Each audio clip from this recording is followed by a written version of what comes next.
Thanks for joining me for episode 12 of First Drafts That Glow.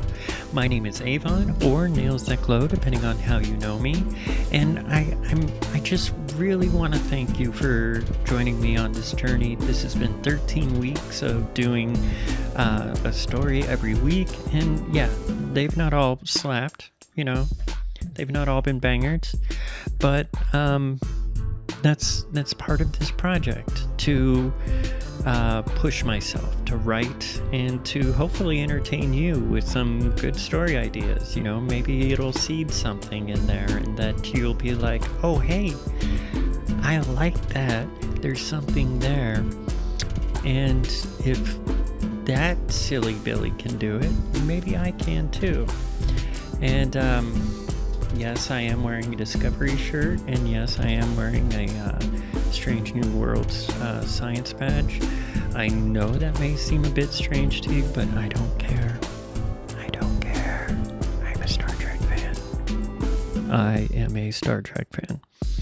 Huge Star Trek fan. If you have not noticed, I open up every episode and in every episode like this. There's a reason for that. But okay, I'm getting ahead of myself. So,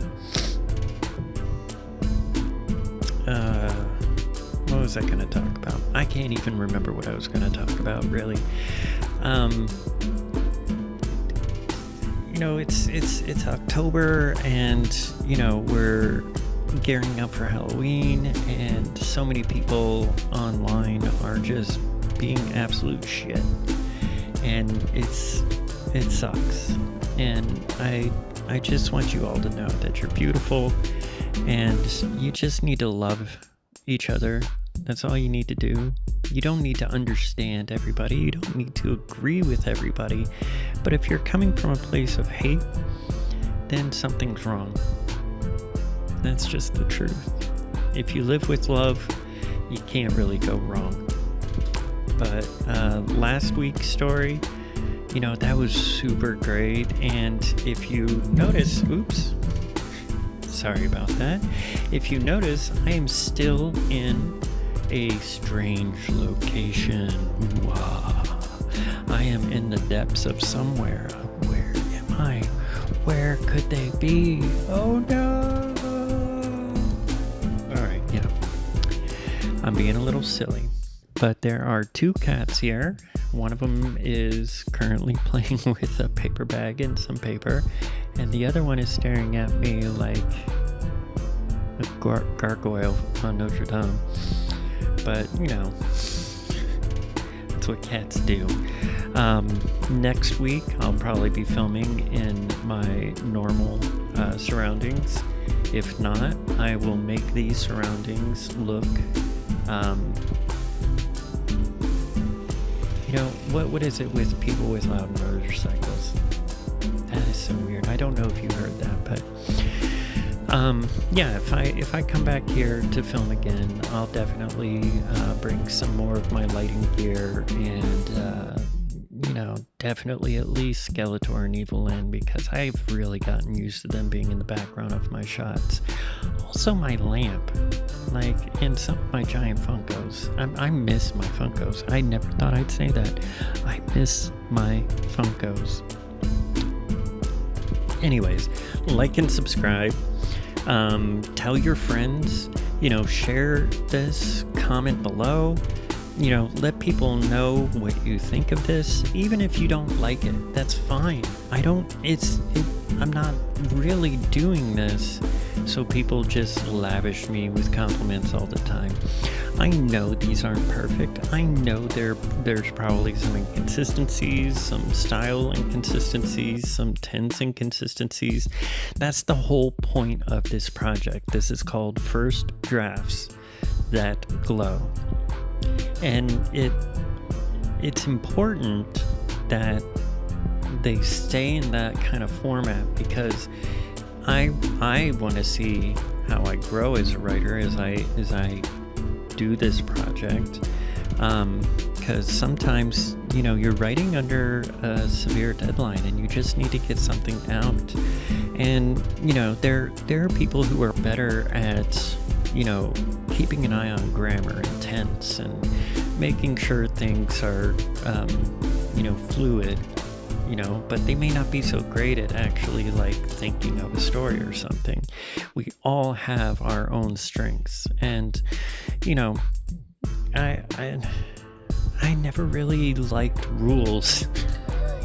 As a student, as a human, rules just suck. Even when I played tabletop role-playing games, I ended up really being into the White Wolf system.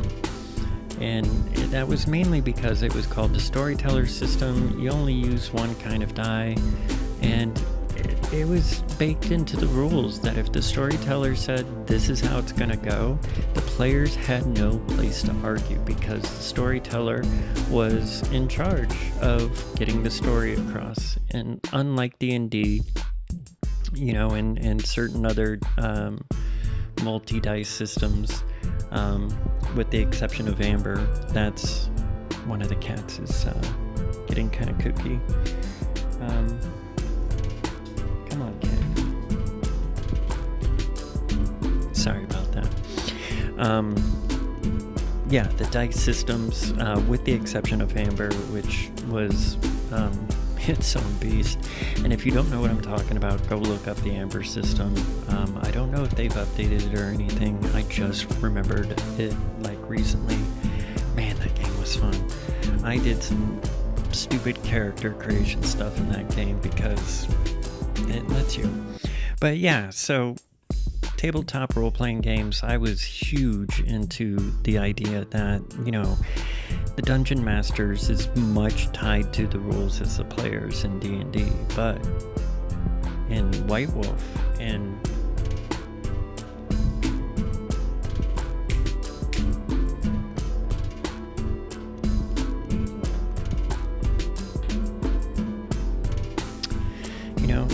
that's the thing with cats. He was eating at something, and I don't know what. I think he was trying to eat one of my cables. Poor thing. The Dungeon Master's tied to the rules the same way the players are in Dungeons and Dragons. And sure, they can fudge things here and there, and be like, well, I rolled a natural 20 behind the screen. Let's see what the player rolls, kind of thing. But if the player rolls a 12, or I don't fucking know how it works anymore. 5th edition, I missed 3.5, okay? 3.5 was probably peak D&D. Even the books had a better style, in my opinion. I don't know what's going on with role-playing books and their, layout styles. Even the new Vampire the Masquerade book, I don't even understand some of that layout. Okay, pull it in. But I am thinking of starting a Shadowrun 6th World 6th edition. I mean, it's kind of convenient that they named it that. Here soon. I just really like Shadowrun. And everybody's talking about Cyberpunk, and I saw one podcast or YouTube or something with Shadowrun, and honestly,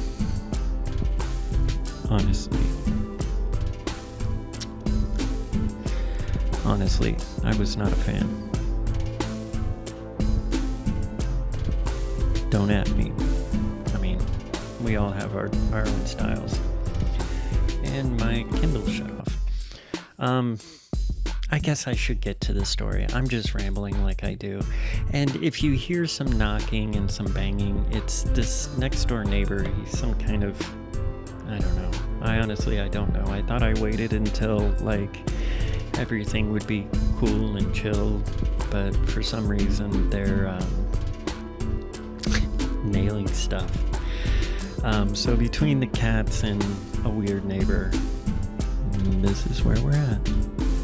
But it is why we're here, because just like my stories, life kind of have to work around it sometimes, right?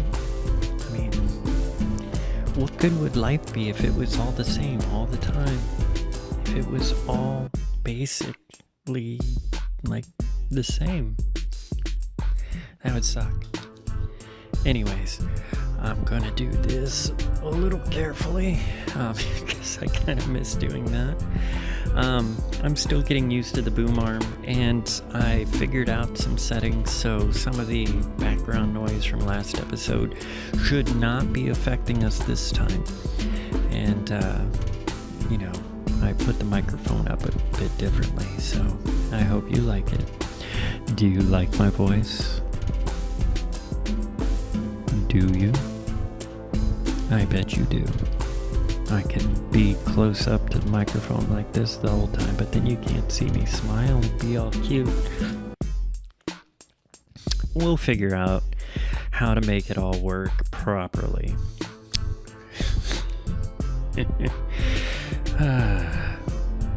This is why we're here. It's a learning process. It's always going to be a learning process. Like I said to somebody online recently, the day that I don't want to learn anything, that'll probably be the day I die.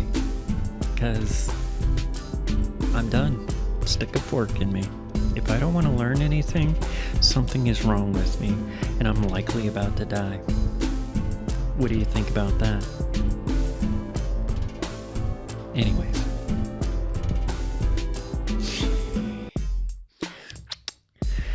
I love all of you. I really do. Alright, so here we go. This story is called Dilute Fate. It is a First Drafts That Glow story by me, Avon. Alright, let's see. How am I going to hold this? Alright, here we go. You ready? Well, Doc, it's not the normal week for me. Well, Doc, it was not the normal week for me, and nobody would not the... See, it's even in the first sentence. In the first fucking sentence. I think that's a first. In 12 stories, this is the first time that the first sentence trips me up. Like and subscribe. Comment below. Well, Doc, it was not a normal week for me, and nobody would listen to me like you do. Qual sits back as they open another bottle of water. The doctor writes a few notes in his tablet, then fumbles with the stylus. After another moment, he also opens a bottle of water, taking a few sips. Listen, Qual, I understand you are seeing these events, and you acknowledge them as inexplicable and just impossible. This is not simply thinking that everyone is out to get you. You are telling me you keep avoiding death, like in a suspense film or something. Is that right? Yes. Taking a few more hard pulls from the bottle, causing it to crinkle a little. It just feels like I'm either imagining the events or I'm actually near death, like every hour of each day. I'm doing anything more than just sitting or lying down. Except for that that second night I got up to pee and a small chunk of the wall fell on the light bulb, filling the water. I had just finished filling the mug. I skipped ahead and then, yeah. Let's see, where was I? Except for that second night I got up to pee and a small chunk of the wall fell onto the light bulb, filling the water I had just finished drinking with glass elements that could have killed me. You think that you drank the entire contents of the oversized mug because you somehow knew that it would eventually have glass in it? Not looking up, writing more notes as he speaks. Qual finishes the water and opens a bag of corn chips. See, that's the thing. I've been taking a cup or mug of water to bed since I was a kid. My mom insisted on it. She never wanted me to go downstairs in the middle of the night. I never drank more than a sip or two. I would always water the plants with the contents of the mug in the morning. It was always nearly full, except for that night. Okay, I see your point. You went well out of normal behavior. Sitting back again and looking over Qual, the doctor scrolls the notes on the tablet. Okay, I would expect changes in your behavior after having a few situations that stressed you out. That is normal. I will tell you, 2 days of stress, and I'm eating a whole bag of potato chips, and it's the ranch ones. Yeah, but Qual looks around the room. This is not normal stress. This is not like having a stressful work week or being stuck on the train for 4 hours with people farting and someone playing gospel music too loud on a blown speaker. Nodding, the doctor smiles. I get that. It is very stressful to be near death once. I can't imagine what it must be like dozens of times a day. Well, I'm just hoping to have some kind of breakdown, or there's something wrong with my brain, or something that explains why I keep experiencing this. Listen, Qual, I've not heard of anyone experiencing a near-death event as often as you say it is happening to you. I can't even begin to speculate. I will put in a referral for a few scans and some blood work. I also have some medication for you to try to calm you down.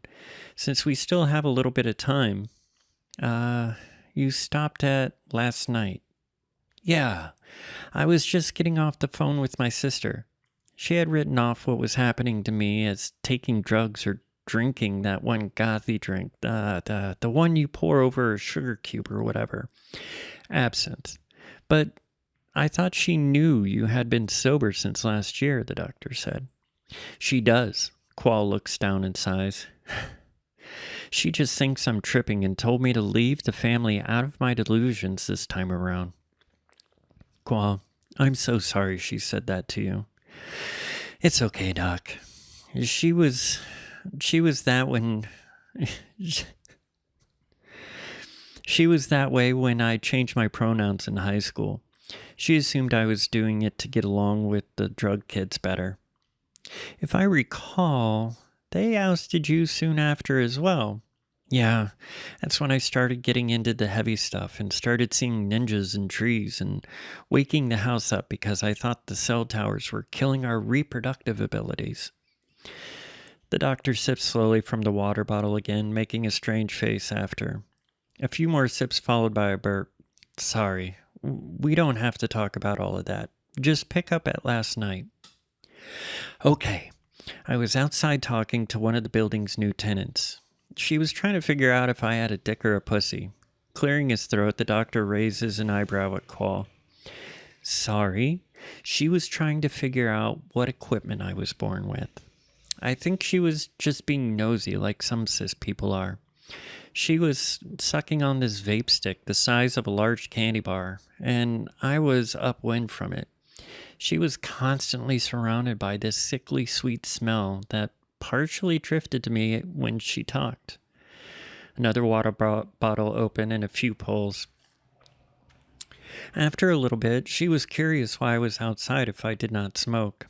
I told her the stars were hard to see over the tree line on my end of the building, and this was the best spot. I pointed out my favorite constellations and where the planets would show up. We saw a few satellites in solar orbit drift, and we saw a few satellites in solar orbit drift by, and even a meteorite burning up.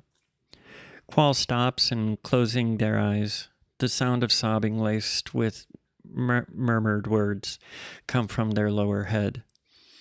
The doctor waits for a moment before setting a box of tissue on his desk in front of Qual and saying, I know this is hard for you.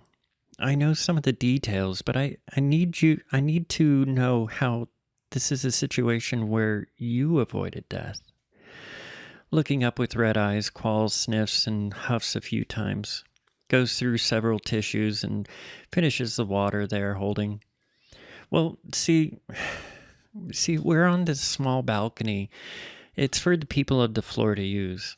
Big enough for 5 of those tacky pool-style chairs. Some of the girls and guys and thems would tan, and most just went out to smoke a joint or a stick. We were just resting It says out. I meant to say hour. Spell check doesn't catch that. We were just resting our elbows on the railing. Pausing, looking around, and getting up, Qual stretches out their arms and legs. I told her I wanted to get myself something to drink and offered to bring her something. She took my place, the precise place I was standing. She leaned over just as I had been. It was moments that the exchange happened, and then she... The doctor leans forward in his chair, resting his elbows on the desk. She what, Qual? Well, her head just fell off. I found out this morning that the satellite we saw lost a solar panel and was out of its proper orbital path. The air currents or whatever tore it apart, and a panel of metal or something, sharp as a laser, fell, cutting the girl's head off. I didn't even see the metal. I just heard her head hit the ground right after a metallic ding. Her body stood there as if nothing happened. It didn't move until I tapped her shoulder to ask if she was okay. I couldn't process what had just happened. Qual, pacing around the room, starts jumping up and down slightly. The doctor writes his notes and highlights the fanciful nature of the claims Qual was making. Okay, she's part of a broken satellite fell... Okay, so part of a broken satellite fell, severing someone's head. I was standing right where she was just moments before, the same place. Okay, please breathe. 4 in, 8 out. 4 in, 8 out. Breathing with Qual, the doctor paces the mindful exercise. After a few rotations, the doctor asks Qual to sit. Now I get it. This is a horrible string of events. What do you think you could do to change this? Change? Yes, change. I have no idea. I'm not sleeping well. I'm not eating anything that requires a machine or device. I haven't eaten anything since last night, and even then, I puked up a burger my neighbor got for me. Looking over to his clock, the doctor takes a few more notes. Listen, I will call the radiology department now. I want you to head down there and just wait for them to call you in. No need to check in or fill anything out. I'll take care of all of that for you right now. A few flicks of his stylus and another few moments. There. You're all set. They will do a brain scan, then set you up for a body scan. I will also order all the tests to confirm and eliminate all the other things. Does this work for you? Yeah, I suppose it does, Qual says, sitting back down in the chair. You really think it could be something in my head? Well, only one person has died, and it was an accident. And that's very much akin to... Excuse me. Start that sentence over. Well, only one person died, and it was an accident that's very much like a movie. The rest of them you describe as near misses. So you may have some anxiety or an imbalance or any number of things. I'm ruling out drugs because I do believe you are sober. But the test will also check that just in case someone might have spiked a snack or a drink. Well, okay. Qual gets up, opening the door. Thanks, Doc. The doctor sighs when he sees the empty water bottle in the patient chair and the odd position it's in. Walking over and sitting in the chair, he scoots it to its normal place and sits back, reviewing the session in his head. Before he heard the sound, his tablet's battery pops, causing the tablet to flip. It hits the tray near the head of the table, filled with pens and backup styluses on charging cables. The tray pops up, landing hard, launching a pen directly into the right eye of the doctor. He stammers a moment, stands, then stumbles, falling to his knees, slamming his face into the desk face down, pushing the pen into his head deeper. In the moments before total darkness, the doctor thinks of how similar in height he is to Qual. In the scanner, even in the lab giving up samples, Qual expected something to explode or malfunction. They thought that one of the machines would dose him with radiation like the old Hulk TV show, or the trace metals in their body would fly out under the intense magnetics. Nothing happened. They were out of the hospital 20 minutes after entering the first lab. Qual felt a little better. It had been over the hour mark and nothing weird or unexpected happened. Perhaps it was all over. They decided it was time to treat themselves to a plate full of chili fries. The diner, it was built to look like it was constructed in the 1950s, but it was built in 2012. Qual started coming here the week it opened and had a soft spot for the trashy and very delicious food. The place was not packed. They must have just missed the office lunch rush. There was only one table cleaned up. The bar seats were always sticky, so they avoided those whenever possible. Wearing the waitress outfit like it was made for him, the waiter winked, and when he noticed Qual looking at his chest hair. They had a crush on the guy, loved that he would wear all the classic women's waitress outfits one day and then the stereotypical white shirt and tight blue jeans the next. They just never had the courage to say anything. The plate of chili fries was the type of good that required some of those chalky tablets after. They didn't care. It tasted so good. Cheered them up so much. Hitting the 2-hour marks and nothing weird, no near death or anything. The rumble of the chili got them up and into the bathroom quickly. Just as they closed the door, a loud crash, followed by the door popping open, hitting them in the head. The waiter was talking to his coworker about the NB he crushed on. He remembers being a grade or two above them and always wanted to ask them out. He thought he might be too much of a diva for them. Besides, he was a subby bitch and wanted to be chased. The cook said he was an arrogant shit, and the waiter told the cook that he was just old and bitter. The cook agreed, and they both laughed. He walked out to see if the cute NB wanted a sundae or a milkshake, and then saw them rush to the bathroom door. He smiled, knowing the power of the chili, grabbing the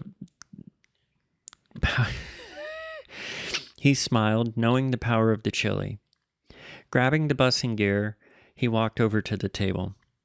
The last thing he had been thinking was how fun it would be to kiss the cute face of the NB, to grab their butt, to hold hands at the club. The street in the city the diner faced, that was always busy. It was downtown after all. Accidents happen, but nobody was ever driving fast enough for anything serious in this part of town. The delivery truck was pulling out of the alley when a car turning from the opposite corner was driving over a manhole. Now, the city spent years figuring out that a series of mishaps caused a natural gas leak to build up under this specific intersection. Another strange thing was the exposed wires that were supposed to be inert, not connected to anything. Somehow, power got connected by accident to the wire system for what seems to be a fraction of a second. The materials left on the exposed wires heated up just enough to ignite the natural gas. The manhole cover the car was driving over popped up, causing the rear of the car to lift as the driver panicked and hit the gas. When the car hit the ground, it shot into the delivery truck pulling into traffic. The truck, now empty, flipped over the car, landing on the other side, with the now dead driver pressing the gas pedal fully to the floor. The delivery truck sped towards the diner right where Qual had been sitting. Parts of the wall hit the bathroom door, causing it to knock Qual out. It was precisely 35 minutes later. Qual had kept a keen eye on the time. The EMT had asked them a few questions while checking the eyes and blood pressure. She also explained that removal of their clothing was required due to the blood and other materials. Qual assumed this was a polite way to say they shit themselves. What happened, though? Qual asked a dozen times. Finally, a police officer came to the ambulance to talk to them. Well, best we can figure, an explosion in the sewer disrupted traffic and the delivery truck lost control and crashed into the diner you were at. If you could just fill out your information, we'll give you a call after you are cleared by the hospital. Qual was confused. They were confused at the scope of the event. It was more than a part of a light bulb in their mug, or a car tire popping as it was trying to stop, causing it to slide to the spot they were just standing in. This was something that movies had complicated effect shots for, they thought. The fog of the headache distracted them long enough to not notice they were back in the hospital they had just left. In the emergency wing, there were all sorts of sounds and smells. The setup was not as informal or as open as Qual was used to seeing on TV. They were in some kind of pod with a sliding door and a divider separating them from another patient.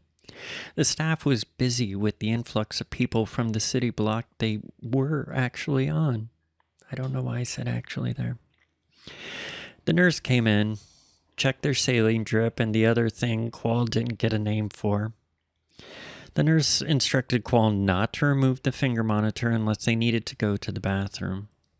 Looking at his watch, they noticed in 5 minutes it would be another hour. It was time to make sure they were safe. Must use the bathroom first.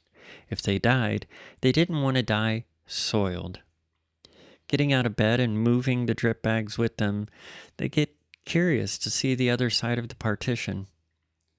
They look and see covers are fully over the body. Qual remembers faintly something the nurse had said about not going to this side. It was all kind of fuzzy. Walking over to the cover and pulling it back, it was their doctor. The right eye socket covered, and the face in a state of shock.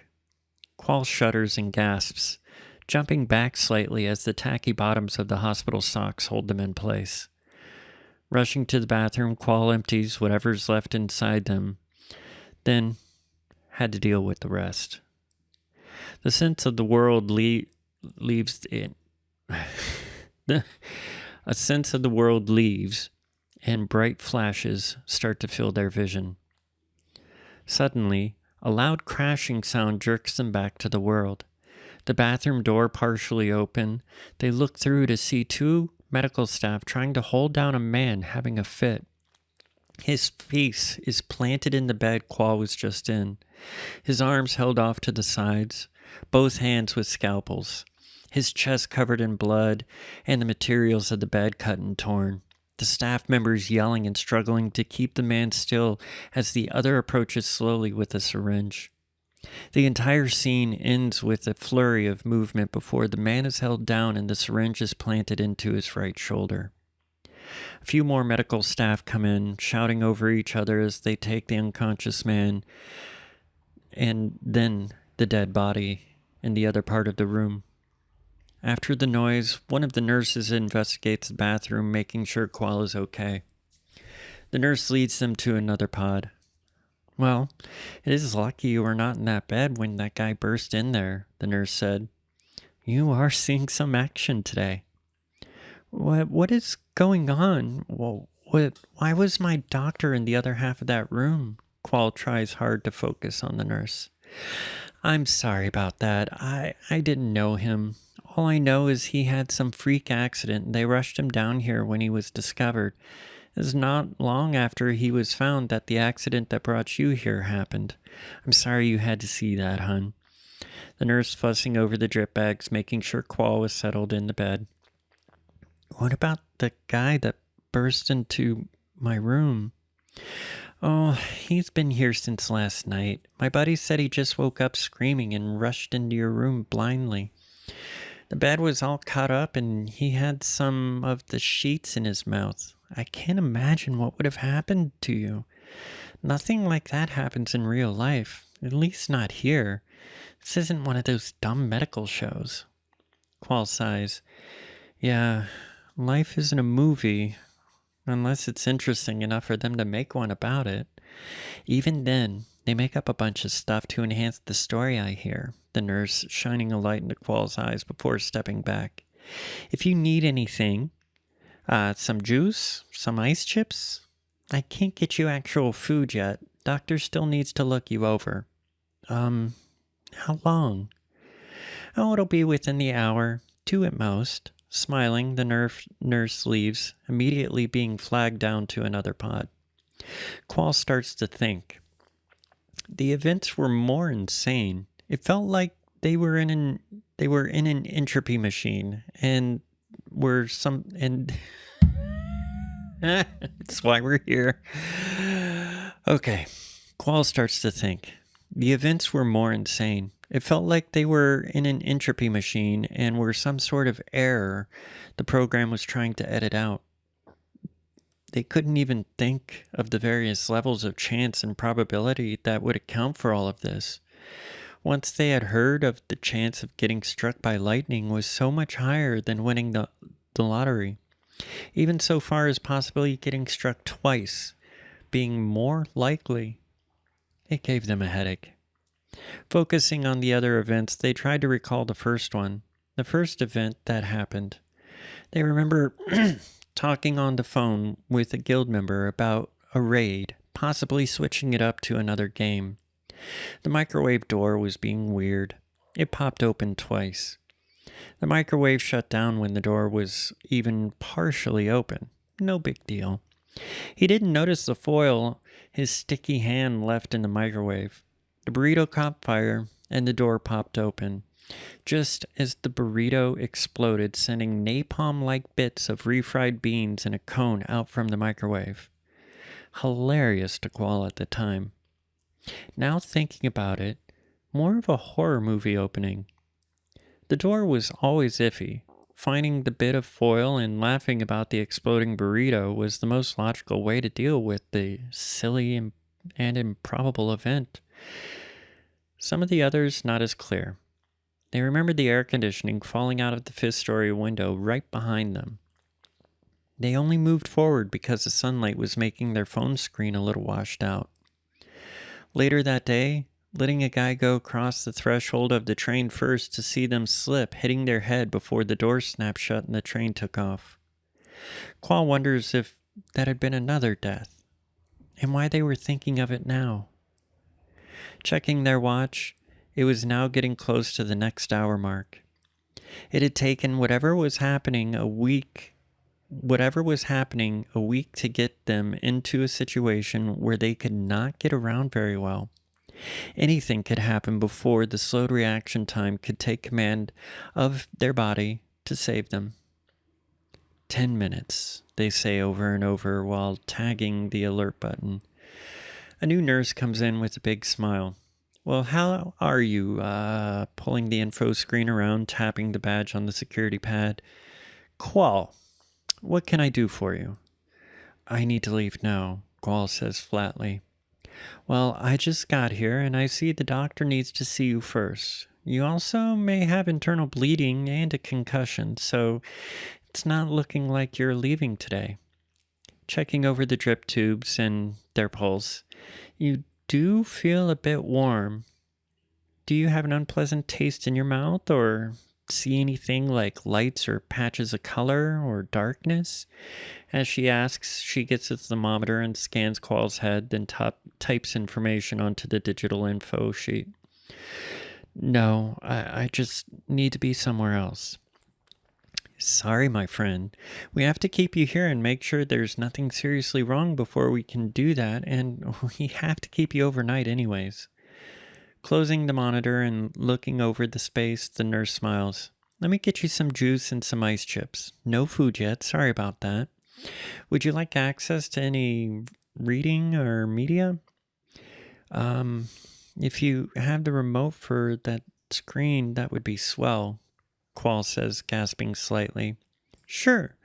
Reaching into a pocket on the wall, the nurse pulls out a remote, handing it to Qual. We have access to nearly all of the services. It also has voice command if you can't manage to focus. Call us if you need anything else. The nurse is out of the pod before Qual can think of another reason they need to leave. They look around. This was a smaller pod, more private. Getting out of the bed slowly, they moved the curtain blocking anyone from seeing inside.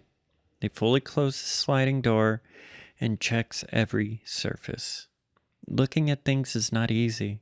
Something hurts, and it's impossible for them to figure out where it feels worse. Throbbing in the head and torso, aching legs and chest, feeling in the bladder like there's a need to pee, but not really. The mouth feeling dried out and stale, smell of copper, and the taste of metal. The dizziness makes them get back in the bed just before the nurse comes back in with a tray of a few bottles of juice and some ice chips. They look over Qual, asking if they need anything, and leaves quickly. The flushed look in the nurse tells Qual things are busy. No need to stress them out more. The apple juice tasted sour. The orange juice stung. The ice chips felt delightful. Made them feel more awake and aware. It was almost at the hour mark they needed to be ready. They moved to sit with legs ready to hit the floor. Took a deep breath. And then, nothing. Another moment. Nothing. Carefully looking around and trying to listen to the sounds that humans can't hear, Qual does their best to not relax. The hypervigilance of the past week had taken a massive toll on them. The past day had been more intense than anything else, and the past few hours had been the climax of an action blockbuster a few times over. What could possibly happen, they thought? Nothing was a repeat. No event was like the last. There were so many ways to die, and Qual felt they might see most of them before it was all over. Another few moments and they started counting. Every time they hit 60, they looked around to verify nothing was trying to kill them, that they were still alive. 15 minutes later, they decided whatever had been happening was now over. They took the remote to find a 90s sitcom, and they had lost track of time. Eventually, a doctor came in and checked them out. There was nothing wrong with them, and the scans the doctor found while reviewing the record showed nothing out of the ordinary. He told Qual they could leave the following afternoon, and it was safe for them to rest now. Qual had no idea how long they had waited. The TV show they watched seemed to have been on for hours. It was not until the next day that they felt hungry. The hospital food was not bad. The nurses even had extra breakfast sandwiches they had delivered and offered one to them. It was the best tasting food Qual could remember eating in days. Later that afternoon, they were discharged and given a few meds to help with pain and possible infections from some of the scrapes and cuts. Qual felt like a new person, having spent the past week worrying about everything that might kill them, being so afraid of whatever was around the corner. They went home, showered, dressed in the comfy shirt. It's why we're here. And jeans with the canvas shoes they loved so much. It was time to just go out and be happy. It was a lazy sort of adventure for them, casually going in and out of stores, grabbing a bit of candy from the bodega, and even visiting some friends at the work site they had been at the past months. It felt good to not be so stressed out. Even running into an ex-girlfriend that was very drunk with her new partner. They both smelled of stale beer and burning cigarette butts. Qual could not figure out if it was that they had quit smoking and drinking or if they really smelled that bad. The ex bragged about how amazing her new girlfriend's tits were and invited Qual to join them for sex. Politely declining, somehow insulted them both. and they yelled insults at them. That is almost the limit, Qual says to themselves, their mind racing about diving into a bar and drowning this interaction away. No, stupid. You just got out of the hospital and you have so long been sober. Don't let that idiot nag you into that. The thought of eating something fancy came to mind. They decided to call the guy they went out on a few dates with last week, before this all started. See if he might be up for a dinner date. Qual needed to talk to someone cute and relax in an environment that was relaxing. That eliminated their place, and they didn't want to give the guy the idea they were ready for anything but friendship right now, so where'd it go? Tapping their watch a few times, they say, "Call Jones." "You got me, cutie. What's up?" "Hey, I wanted to say that, well, you know." "Oh, hush you. I wanted to call you, but I remember you said you liked your space, so I was gonna hit you up tomorrow or something. You beat me to the punch. You been doing okay?" "Well, no, but I am okay now. I'd really like to have..." "I want to invite you out for dinner." "I was about to invite you." "Oh, I know. So if I invite you first, I have to pay, and I get to spoil you, right?" Qual blushes on the sidewalk. Well, let me guess. That cute face is blushing." "Shut up, punk." "Okay, no picking.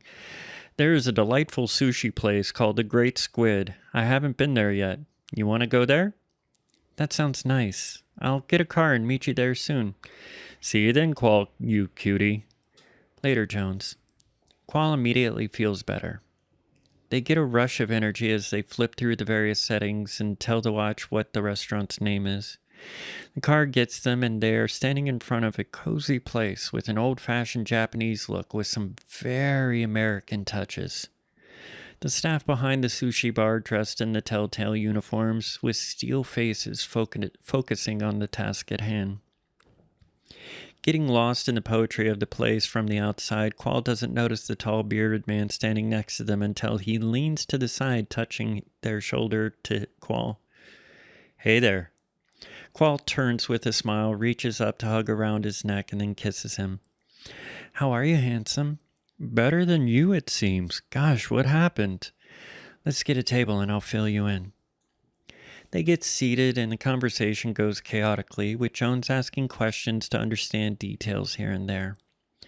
His face never quite offering a sign of disbelief.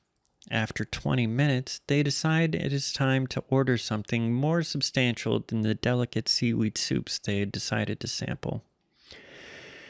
Jones looks over the sushi list and gets nigiri, and then more nigiri. The waiter is thrilled with the selection, as it is his favorite as well. Qual takes an extra moment or two, and they can't decide. The waiter offers a few options. "We have some calamari and some roe-based items that are flavored with some American spices, as you see here. We also have taco, or octopus, prepared in a hybrid steamer smoker that gives it a flavor I have grown to adore. Since it is an experimental dish, if you do not like it, we will be happy to replace it with anything you like with no extra cost." Jones gets Qual's attention. "Go for it. I want to sample it as well." "Fine. What kind of smoke flavor does it have? Is it a mix of woods that I can..."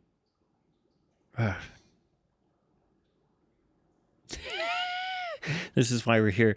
I didn't separate these two sentences as two parts of, like, two speakers. This is what editing is for. "Fine. What kind of smoke flavor does it have?" "It's a mix of woods that I can only describe as American," the waiter says. Jones and Qual both look at each other and say, "Ooh." Now in the kitchen, the setup for the taco, how's that pronounced? Okay, don't murder me in the comments below, but like, I did not look this up. It's been forever since I've been to a sushi restaurant. I'm vegan, I'm vegan. So I haven't had any sushi related stuff in forever, so I don't know. Why don't you tell me in the comments below? I'll stop saying that word. I just remembered that was the word that they used. The setup for the octopus was a fast setup. There was a tank with a ceramic wall separating it and the smoker. The limited space made it hard for city establishments to have maximum seating and still a comfortable kitchen. They would make a few dishes at a time in the smoker. There was a vent that let out filtered air and a pipe that carried out the bulk of the smoke. The lid of the octopus tank was secured by a latch. The cook that night had been well overworked. He had made several of the octopus dishes and only had to deal with one of them trying to make its way back into the tank to save itself. Back at the table, Qual was feeling happy that Jones was there with them. He was sweet and playful and loved to be the one taking care of everything. Said he learned such things from his mom, but most of his girlfriends and boyfriends had hated it. Qual liked it. They felt relaxed that Jones was thinking a few steps ahead about what they may do next. The server came back to serve them, and the smells of the smoky octopus and the richness of the nigiri was intoxicating. Some of the taco were whole and small. There was a larger one cut up in the center of the plate, various grains and veggies decorating. Qual smiles big, eating one of the larger tentacles first. Ugh, this is delightful. Jones takes one of the smaller ones, smiles wide. I may have a new favorite, he says, winking.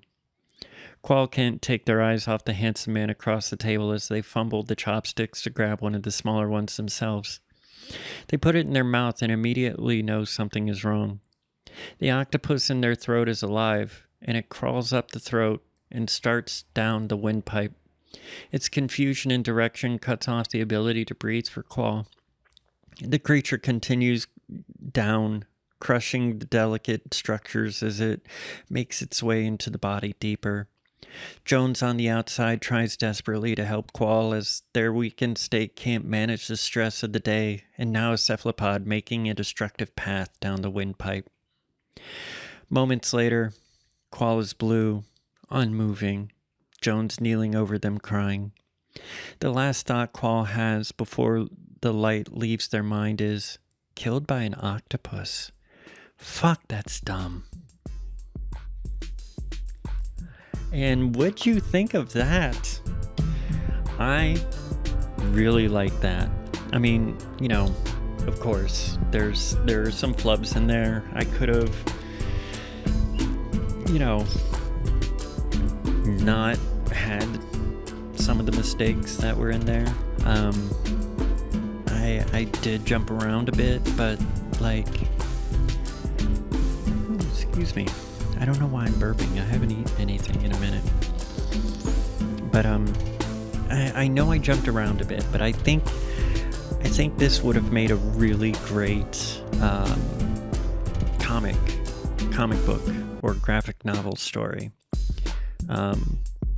You know, because you could intercut like different panels, you know, being like all of this is happening at the same time. I think it would be hard to pull off in a video, like film or TV show format, at least with some of the characterizations that I have for the events that happen. Now, I know what you're going to ask. What was happening? Who fucking cares? I just hope you enjoyed that ride, because I really enjoyed writing it. Once I understood who our main character was, and that I didn't want to go through every single event that they had encountered, but I also wanted it to feel kind of heavy at the same time.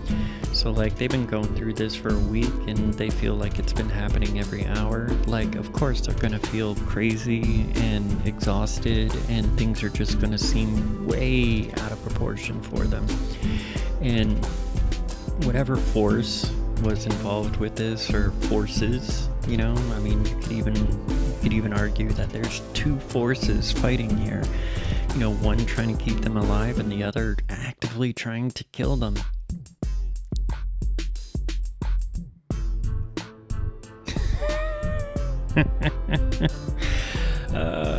Yeah, this is how I think. These are the kinds of things I think about on a daily basis. So, welcome to my fucking brain. I really do hope you enjoyed that. Do like and subscribe, comment below, share this with your friends. You know, also go to ko-fi.com/nailsthatglow. Buy me a cup of coffee. You know, that's ko-fi.com/nailsthatglow. Also, nailsthatglow.com. I do a nightly blog there. I take daily or eveningly. What do you call a picture that you take every night? Is it still daily if you're not taking it during the day? Sometimes I take the pictures earlier, but that's rare. I generally take the pictures in the evening.